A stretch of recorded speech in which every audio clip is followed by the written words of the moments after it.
Hey everybody, it's Chris and Rick Talk Guitars. Yes, we're still kicking. We're still doing this thing. I'm Rick, and that's Chris over there. Say hey to everybody, Chris. Hey, everybody.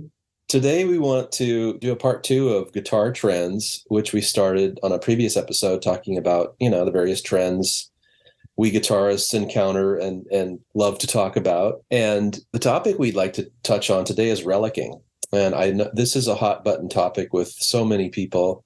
Chris and I definitely have our opinions about it. I'm kind of have mixed emotions about it because I initially, when it started to become a thing, just like you and I talked about, Chris, like we remember when, you'd buy a brand new pair of jeans and they were brand new, and the relicking happened when you wore the damn things over time. But then there's trends started to happen where, hey, you can buy jeans with the knees ripped out and the, holes in them right out of the gate. And they're more expensive than regular jeans. And then they started doing this with guitars. And I remember my reaction initially was, oh, this is, I don't really dig this. This is weird. This is, you should, because the guitars I had, that there was wear on them from playing them, from years of playing my guitar. That I wore, the paint off of the top of the guitar because I played it so much. And then over time, I kind of thought, okay, well, I can see the appeal of buying this guitar that kind of looks like it's been played. And then also for me, like I bought a guitar that was relicked, and the thing I dug about it is I didn't have to worry about it. I didn't have to worry about getting that first ding in the guitar. It's just like, okay, there's already dings in the guitar. And then the thing about it for me is a lot of the relicking that takes place is it looks like it's been relicked. It doesn't look like the whatever you call it, the aging or the deterioration is natural. It looks like somebody took a Dremel to the damn thing or dragged it behind a car or something. So anyway, like, what do you think, Chris, about the whole relicking thing and what it means to us as guitar players? What's your take on it? Well, going back to the jeans thing, anybody who hasn't had a chance to get those stiff, brand new pair of pants that are, have not been pre-washed or anything like that, that was pretty fucking horrible experience. I mean, Right. you roll the cuffs up about 4 inches, put them on, and then for like days, you're rubbing together. It's really stiff. It's no fucking fun. So I definitely can appreciate pre-washed jeans. Yeah. Yeah, but those usually they were the same jeans. Actually, that's what they would be like at some time down the road. It was, I mean, they could nail it just by pre-washing it. Right. They can't really nail it with relic guitars. You know what I mean? I actually love the feel of a guitar that's been played in. I mean, Yeah. great. But there's a whole lot of subtle things going on to get a guitar to that place. And it's something that you can't really do. I mean, you can superficially, you can make it look like that. I mean, there's techniques for aging, like, the nickel hardware and everything else, and get it really good. But there's something you just can't nail. And, and there's certain instruments that you just don't do that to, because it's just never going to work out. If it has a polyurethane finish, forget it. You know what I mean? Just deal with it. If you want it, get a nitro body, swap it out. And, if you want it to feel played in, do that. But don't fucking take up orbital sander to a polyester finish. And that's what people are doing all the time. You see them online. And the thing of it is, I'm really fortunate enough to get to play a lot of really, really cool 50s and 60s guitars and some really cool, like, played in 70s guitars in my life. And the thing I've noticed in like 3 years at a vintage guitar shop, I never saw one guitar that came through that looked like Rory Gallagher's guitar. You know what I mean? It was just like taken down, just beat up. And, there was like maybe a few heavily played guitars that came in, and they were cool and they had that vibe. But everything, I mean, when someone mentions the word relic, you just think it's like just beat to shit. The best guitars that I've played aren't beat to shit. There's just like this patina, and the way that the guitar plays in that is just so great. And also, that said, there are some guitars that are never going to get there. You know what I mean? Yeah. It's like, polyester finished guitars you're not going to get that. Like, they'll wear in a different way. I guess if you could play them for 10,000 years, they might, start wearing down to the wood or whatever, but they're not going to, and they're not supposed to. So if you want a guitar that eventually gets that feel and that patina natural, you got to go with, like, get a Gibson or Martin or another guitar that's using lacquer. Yeah. But I mean, this is kind of a long-winded answer to your question, but yeah, I don't really give a shit. You know what? I mean, I actually kind of dig the amount of like stirring up that happens when people like post like shitty relic jobs on forums or on Facebook or something like that. I'm like, yeah, this is gonna stir the shit. I don't really give a shit what people do to their guitars. You know, I've got my guitars and whatever, but I would be interested in seeing what this is going to do to the market down the road. You know what I mean? What are people going to be doing? What sort of techniques are they going to come up with to fix this shit? Or is that just going to become something like, oh yeah, this is a dipshit relic from the mid 2000s where they really got good orbital sanders and or it will just be part of what the guitar is. To me, I kind of think that there will be techniques, there'll be YouTube videos down the road of people saying how to strip a guitar finish and get it back to being something that isn't really stupid. That's just my thought, but I could be mistaken. Well, that's an interesting thought, though. Exactly. Like, you know, I could imagine this future where, oh, yeah, this is a Tom Murphy relic, you know, circa 2015 RI Les Paul, blah, blah, blah. Yeah, it is an interesting thought experiment to think about those guitars and how they will age and how they will, how their value will. Not to interrupt, but I should have been more specific. So we're talking about the same things. I was talking more about the home relic. Now, I think, got it. Like the Tom Murphy stuff. I think that's going to hold its value just because. Do you? And it's like a legit thing. Yeah, I don't think people are going to go. What if I'm talking about the horrible relic jobs that happen? There's a lot of stuff that Gibson sells that I just don't get. It's not for me, and I don't get it. It's not my thing. But I think there's some sort of pedigree that those Tom Murphy things have that they'll retain over time. Interesting. I mean, they've been out there how many years now? And I think they're pretty much holding their own. Oh, okay. I'm more talking about like the guy that takes an orbital sander to his, Mexican Stratocaster, things like that, the horrible things that happen. You know what I mean? Yeah. But I think it is interesting to think about, though, like you say, even the ones with the pedigree, so to speak. You're right. Maybe like because Tom Murphy has created a name for himself doing that and working with Gibson and things like that. But there are also, there's a spectrum of like guitar techs and other people who claim to have their way of doing this stuff. And it is interesting to think about, okay, well, this is a guitar that came out, in the 2000s or something, and some dude reliced it who supposedly has a pedigree, but will that increase value or not?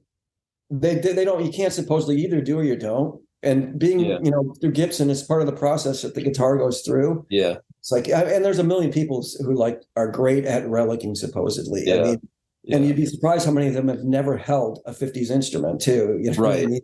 That's one thing that I don't get. I mean, I think that Nash dude makes great fucking guitars. I mean, and I know people who play them and they're great, but I can't tell.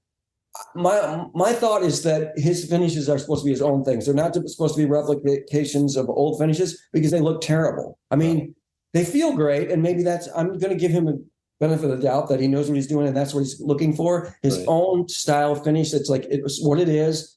It's kind of like a weird primer. So they feel great, but they look kind of ridiculous. They just look like, three of the processes of finishing a guitar were left out. Yeah. You know what I mean? Yeah. So that what I'm getting at with that is I think there's people who are well respected and maybe have some sort of pedigree that they look terrible. But I think even that, I think this Nash guitars are certainly holding their resale value. Yeah, that's true. I don't know. It's interesting. Like I said, I mean, I'm not right. I mean, we're just talking about our thoughts. Maybe it will be. It's like, the market down the road, we'll see, Tom Murphy, like, who cares? We're beyond destroying intentionally, like, making guitars, faking old guitars. By then, maybe they'll have a new appreciation, or maybe they'll come up with a finish that just has some sort of vibe or feel on its own that looks like, I don't know.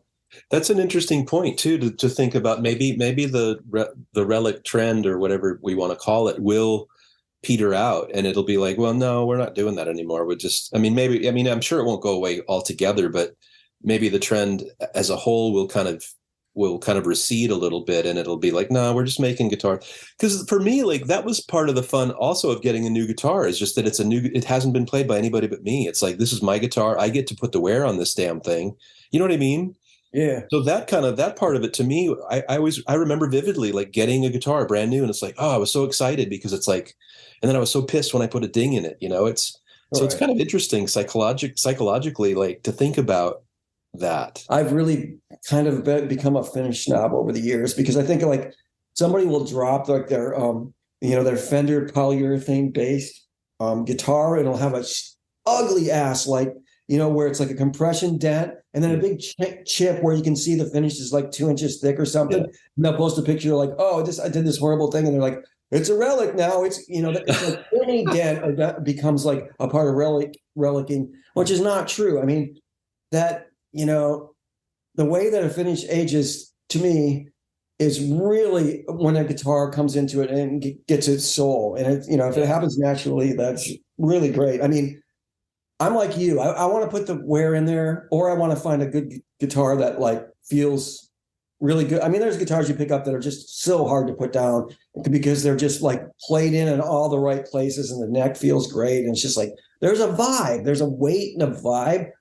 And I don't mind wearing in my guitars, but if I'm wearing in my guitars, I want to start with a finish that I know is going to wear in. You know what I mean? It's like I've got I got a really nice classic Mexican 70s Stratocaster, issues, which they do a pretty good job of nailing it. But that guitar is never going to weigh in. Even the original 70s Strats that it's kind of a copy of are going to wear in more than that one because it does have some nitrocellulose in it, where this is just all plastic. Yeah. So, I mean, and it's fine. It's a good guitar. And for some people, you got to realize some people don't care about this. Some people want a really nice looking guitar that stays nice forever. And that's where they invented those finishes. Yeah. So we're having this conversation and, relic guitars are just getting all this hate and all this passion, like debate and stuff. But for some people, it doesn't really fucking matter. It doesn't matter to me that much. Honestly, I don't care. I'm actually a fan of and seek out horribly wrongly gone relics. I mean, I love that. I love seeing what somebody did. Like this Frankenstein is just like went down this really dark path and came up with something that just completely fucking looks ridiculous and destroyed. Yeah. But and that's what it goes back to my question. So that guitar exists now. It's this horrible, like poly guitar that was just like sanded and just all this shit, and it just looks terrible. Someday the person's going to pass that guitar on. It's going to end up somewhere. What's going to happen with that guitar? Because somebody's going to say, underneath this, there's a good guitar. Yeah. So I think people are going to get really good at refinishing guitars, and some of them already are. Yeah. But I think there's going to be a lot of YouTube videos on fixing that something that some dipshit did years ago. So, well, like you were saying earlier, I think our brains too subconsciously look at these things and just pick up the not in all cases. I think some people look at it and go, oh yeah, that looks like, but for you and I think you and I have looked at a lot of guitars that are from eras where they were played and worn in. And I look at the ones that are done by somebody and it just doesn't look right to most of the time. Sometimes it looks pretty damn amazing. But like you said, I think oftentimes when it's done, by somebody with that in mind, it just doesn't look like. The thing that really gets me is when they do the fret wear, or not the fret wear, but the fingerboard wear, like on a maple. Oh yeah, board it just looks terrible and it looks phony. It looks like it looks like somebody had long fingernails and just clawed at the damn thing. Fender does that too. Some of Fenders, I mean, some Fenders do some really good, and it's like they should know better. Yeah, I mean, they have access to like some of their classic. I'm sure they have access to, some good examples. It's like, when they have that like uniform, like scraped fingernail part throughout the neck in spots where you would never play. Right. Yeah, exactly. It's like everywhere. It's like, just go look at a really well-loved 50s Telecaster and look where, it's going to be different for every player, the playware, which is why that's such a cool thing. Yeah. But, and look at yours, look what you did. Come on. I mean, you know better, exactly. better. But I have seen some of their like relics where they just they kind of nailed it. And you're like, oh, that was. Yeah. I mean, nobody's going to argue that, somebody who's into a vibey guitar and a guitar with playware is like, you can't help but like it when it's done right. I mean, it's just like, oh, that's cool. It just like speaks to something in you. So I can understand that. But my biggest thing is, there's so many guitars that are just that you can't get their vibe with sandpaper or, whatever. There's no way. It's just like, you might be able to do it from, 5 feet away or in a photograph. You can say, oh, that must be an old guitar. But as soon as you pick it up, And one thing that gets me, and you should probably know this because I think you have a few anyways, is like no one's ever going after the vintage, the relic amp thing. I mean, my 64 Princeton is so beautiful, the way that it's worn in, the way that the grill cloth is aged, and all of the hardware, the nickel hardware is just flat now. And it's beautiful. I mean, and they do like reissues of all these amps, but I don't know that I haven't seen anybody that's relic amps. That's a good point. I haven't either. I love the way that amps break in. I mean, I do too. They're great. I mean, no one wants, torn grill cloth and all this other stuff, but a well cared for, just used amp breaks in really, really nicely. And that's kind of more like how a guitar breaks in too. Yeah. If you look at that amp, it's worn in all these places and it's got this patina, but it's not like sanded in one corner and, it's just the way it wears, And anyways, I mean, it's an interesting topic, and I love how everybody loses their shit over it. So, like I said, I'm a fan of internet drama, which brings me to the next thing that I wanted to talk about. Is something fairly recently.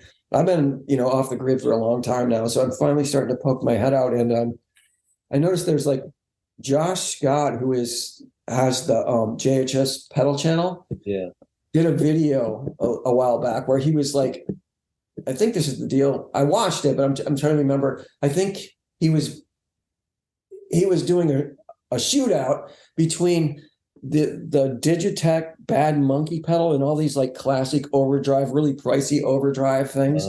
And so now, if you go online, there's a bunch of crazy people trying to sell these for like $500. It's like a $40 pedal, and everybody's losing their shit, and they're blaming him for like just pushing the price of this pedal. First of all, who really gives a shit about that pedal? I mean, honestly, before that video, did you give a shit about that pedal? Right. No. It's like a Tube Screamer bass pedal. It's like, get any fucking Tube Screamer bass pedal and you've got that pedal, basically. I mean, it's an overdrive. But you watch his video and he's like comparing all these pedals, but every single pedal sounds exactly the same because he's got the drive way up and he's, it's just like we're listening to like the, I mean, he could have thrown in a PV backstage and use the saturation knob to do the same thing. It's like, it's not really an accurate shootout. And the thing the takeaway from that for a lot of people is, okay, this pedal must be as good as a Klon. And a Klon is what, $4,000 or some shit. Right. So now they want this pedal. It's like, didn't occur to you that all of those pedals sound exactly the same? So don't you think there's more pedals that are going to sound exactly the same as that? It's because it doesn't fucking matter. Yeah. You know what I mean? It's like, if you really, really wanted to test out the ultimate overdrive pedal for yourself, you'd need to get in a room and you'd need to play at volume, and you'd need to like really see like the subtle differences between these things. And that's where they'd start to show up. Yeah. But I don't think it can matter. I think you like a green pedal, get a Tube Screamer, pick that and learn how to fucking use it. Or if you want a Klon, you're down with all that shit, get that and then just fucking use it and quit fucking around. But people are just losing their shit. You should check it out. Definitely go. I will. They're like, oh, this is ridiculous. It's really irresponsible of Josh Scott to do this. No, it's not. It's irresponsible of morons anybody that would pay that much for it. Yep. I almost don't hate the people who are posting it for that price. You might as well, Right. Might as well, because it's not going to be around forever. So I don't know. It's just, after taking a long, long break from like guitar culture for since like December or whatever, it's really shocking to come back and just see how fucking crazy we are. It's fucking nuts, superstitious, and just like obsessive. And it's like, it has nothing to do. I mean, there's nothing to do. Sure, the Bad Monkey, which was a $40 pedal, is just as good as a Klon to someone who knows how to fucking play and knows how to use an overdrive pedal. Yeah. But we have that thing that's in us that I got to find that secret. I'm going to unlock the key to this tone. That's never, I mean, don't look at a fucking object for your tone. I mean, if you don't know that by now, we're never going to. I mean, it's so true. I got to watch that. I'd love to check that out. But I agree. I think especially guitar players, we're always in search of this elusive thing that never find it. We talked about that before. Like some of my favorite tone of guitar players that I love is their early tone that they had when they were starting out. And it's great. And because part of it was just the simplicity of what they were playing through. The dude's playing through a Marshall 100-watt head, through a Variac, and that's it, or whatever, choose your guitar player. And in terms of the shootouts and the pedals, yeah, you know how I feel about Klons. I think I'd much rather spend that much money on a vintage amp if I'm going to drop $4,000 on a thing. But like, if that's your cup of tea and you got the dough, knock yourself out. But like you're saying too, the spectrum of good sounding pedals, there's a lot of great pedals out there that aren't fucking $4,000 that sound fucking amazing, So I think they might be like 7,000 now or so. Yeah, here's one for 8,000. Like, yeah, no, it's ridiculous. It's really ridiculous. But I don't know, but why don't we learn? Why don't you learn? Because right now I happen to be in a spot where I'm like, I happen to be in a good spot in my guitar playing because I don't care about anything. I don't care. Luckily, you and I are old enough to have already gotten a lot of that shit out of our system. I go back to it. I mean, I'll go back to it right now it's like if I can't pick up a guitar, plug into an amp, if I have a pedal board hooked up or whatever, and get like a tone that I'm happy with, I should just fucking quit. And sometimes I lose sight of that myself, and I'm just like, wow, man. But I've never been one of those people that I'm not like a tone chaser. Something that would make me attracted to a piece of gear is getting attached to it in some way. It either has history or it's like, it was on records that I liked and it's like old and it's like, a little bit of nostalgia. I don't think there's anything wrong with that, but it's not like because I'm going to tonally unlock something that I don't have. You know what I mean? Yeah, exactly. I mean, when I was younger, I don't think I spent nearly enough time trying to really figure out my gear and get to know it intimately so that I knew how to work it. I was very superficial with regard to, and I had great gear too, but I went on that little quest, but I think a lot of it, 90% of it was my own ignorance and fault and not being curious enough to really dig in and figure out how to get the best out of what I had. And like I said, I'm at the age now where sometimes I'll get distracted, but overall it's like, no, just focus on like really figuring out what you got and how to make it sound great. And because again, like there's so much great gear that is across the spectrum nowadays. Like we talked about that before too. Now more than ever, you can get affordable, great gear. And if you know how to dial it in, you can get great tone out of some, stuff. So absolutely.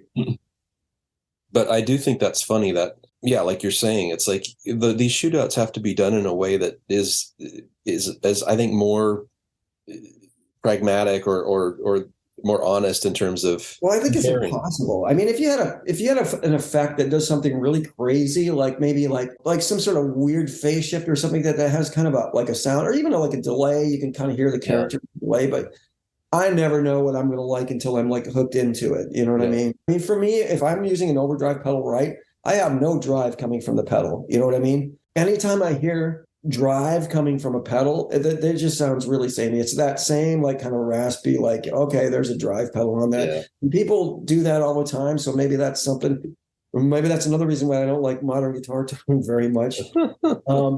But, it's great it's like bedroom tone, you know what I mean? Where you can play really quiet, but you want some sustain and you want that. So you turn the drive up on the pedal and it's great for that.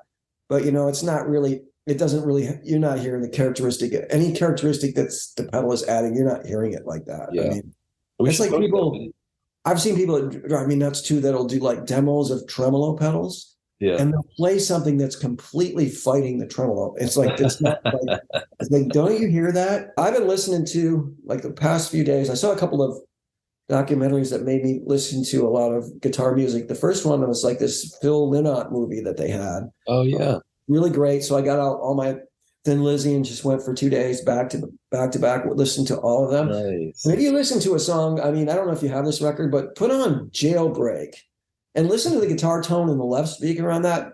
It's kind of farty and like, it's like a tone that you would never, anybody in the whole world would never do now. And it's fucking brilliant. It makes that sound his bass lines are so cool and out front.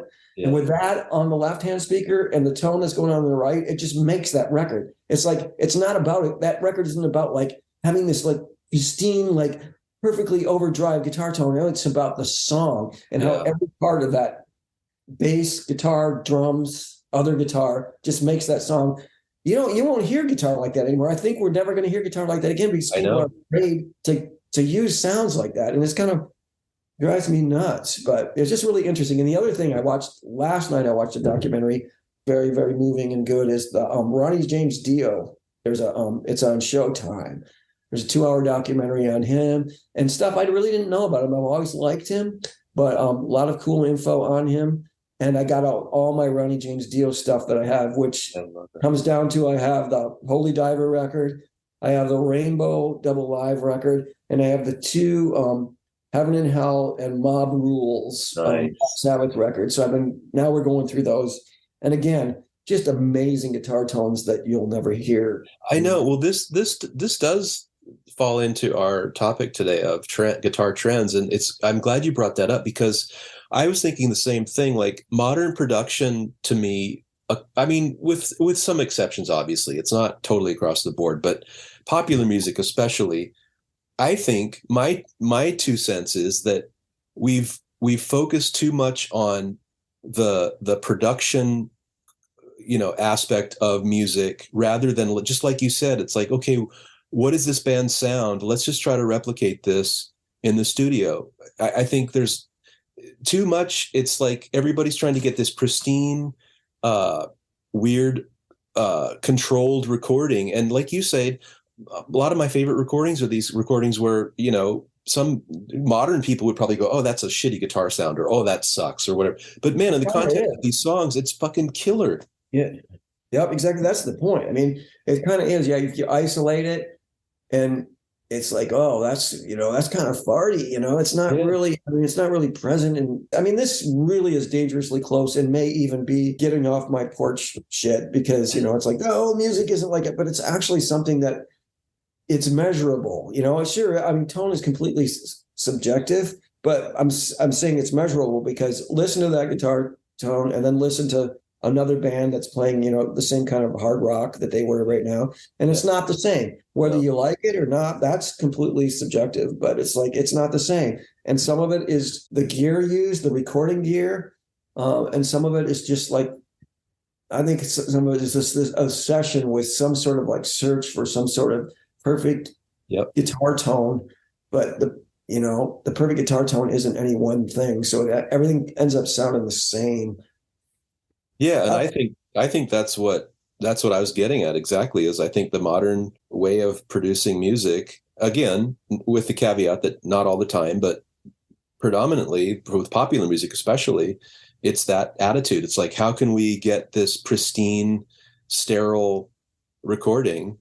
And to me, it just sounds lifeless and soulless. And it's like, okay, well, you've taken all the humanity out of this band or this song or whatever it is. And and that's what I dig. That's what I'm drawn to. I'm drawn to that kind of perfect imperfection of, like you were saying, these recordings that we really dig. And also that's what's funny too, is people will often, cite these old bands and old recordings, but that, their stuff sounds kind of this sterile, soulless. Anyway. Yeah.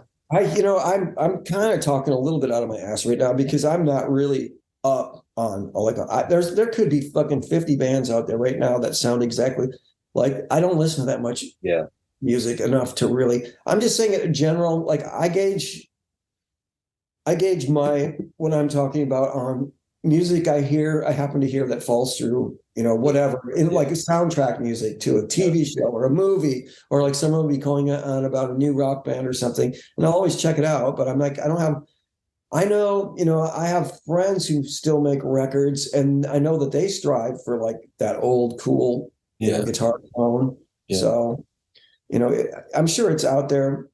I'm just saying in general. I mean, I was just kind of like every time I come up against this, like listening to an old record, I'm like, holy shit, that guitar sounds like shit.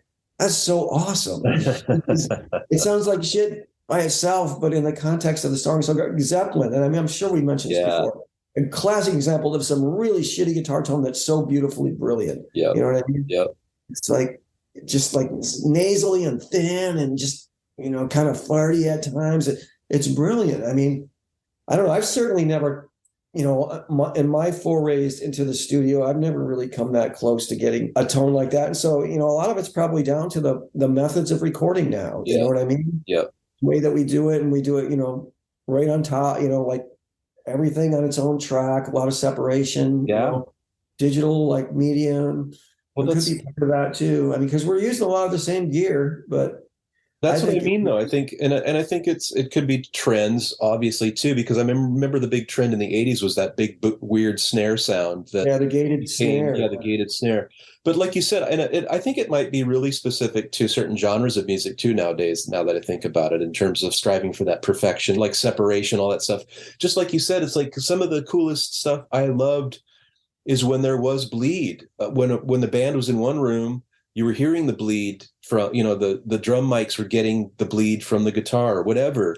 But to me, those records sounded more like human beings in a room playing music rather than in a studio, separating every instrument, every drum, everything, and then putting this mix together that sounds like this weird, sterile, robotic thing. And again, it's not all music, and it's not, like you said, I think there are lots of bands trying to record, in the ways that we're talking about that we dug. But yeah, those recordings do not do nothing for me. The ones where people are really trying for this ultra separation and ultra pristine result. Right. And then you watch the videos, like, the ultimate tone videos where they're either shooting out something or demonstrating something, and everybody's going, wow, that tone is good. It's like, it's never a tone that I'm like, yeah, that's good. It just sounds like, well, I mean, if the person can play, it's like, that person can play. That's pretty cool. But it's never like, I don't know. That might not even be fair, because it's be hard in the context of YouTube. I mean, the times I've been really blown away by tone, it's usually been live, and it's almost always comes down to the same setup: an amp with a lot of headroom, and usually a Gibson guitar, and somebody, it doesn't even have to be a virtuoso, but somebody that just like gets how to use that, how to use that tone, and it's just like goosebumps, It's brilliant, and I know that's really hard to catch that recording. And the Thin Lizzy record, I mean, that one of the things about them is they always said that they were never able to capture the energy of their live show on studio records. But when you take the studio records for what they are, they're really great. It's a different thing. And that's why, I mean, they may have, who knows, maybe they were going for, let's make this sound like your Marshall cranked or whatever. And it ends up with that way that it ended up. That's so cool. Right. I don't know, That is true, though, and I think it is. I think it is a challenge to capture a band's essence of live in the. I mean, they're two separate animals, so it's challenging. But I think that's the mindset more people should take, is like, hey, we just want to translate this band's energy that we love so much in the studio, so that it's not, filtered through this prism of the studio, And I think about Rick Rubin. I think about Rick Rubin because that was his whole impetus when he was producing the Beastie Boys. In his head, he said, I want to record these guys so they sound on recording just like they sound live. So that was his goal. And that's my philosophy about recording completely. It's like, don't take this band and try to do studio trickery or things. Just make them sound as good as you like them when you hear them live in the studio. Well, I think for that, the key is like the energy. It's like not necessarily, I mean, you knock yourself out trying to get, a guitar to sound like it does in a stage, right. In a venue. So don't stress out about that as much but the energy. What is it about the energy? Maybe on this record, the energy of, Jailbreak is that farty guitar sound. You know what I mean? Like and when it's combined with the other instruments, it's definitely there's an energy there. Yeah. So, yeah. No, it's interesting. I mean, trends in music, they come and go, and we've seen a lot of them being old fuckers like ourselves, but I'm always fascinated.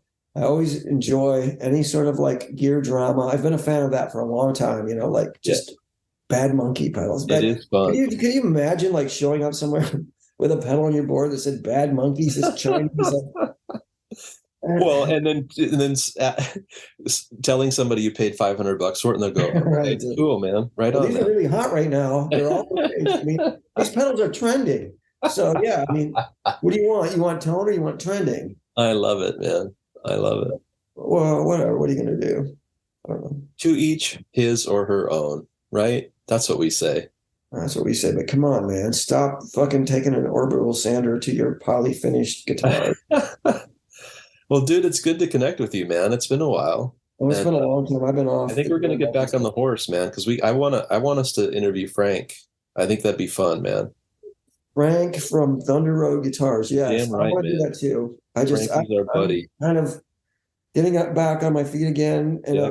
I'm going to be more into guitar. And Do it. yeah, I want to bring over my Princeton for you to check out, dude. You're gonna let's do that. Maybe even next week. We'll talk about it. We'll talk about it. We'll talk. We'll chat. But hey, man, it's good that we're back.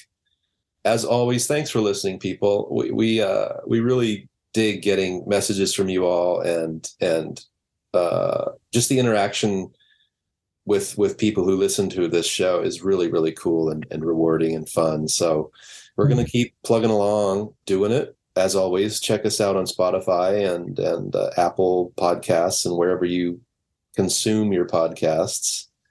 And play guitar, man. Chris is starting to get back into guitar, thankfully. I better. And I'm going to get and I've got some new gear that he hasn't seen. So we're going to get together and have a little play date and show off some new gear and hopefully inspire us both to kind of just keep plugging along on guitar. But you got anything else any words of wisdom, Chris? To say? I think you covered it. Play guitar is the key thing. Play guitar. Don't worry about tone. Just worry about your guitar playing, and that'll take care of itself. I love it. All right. As always, until next time, bye. Bye.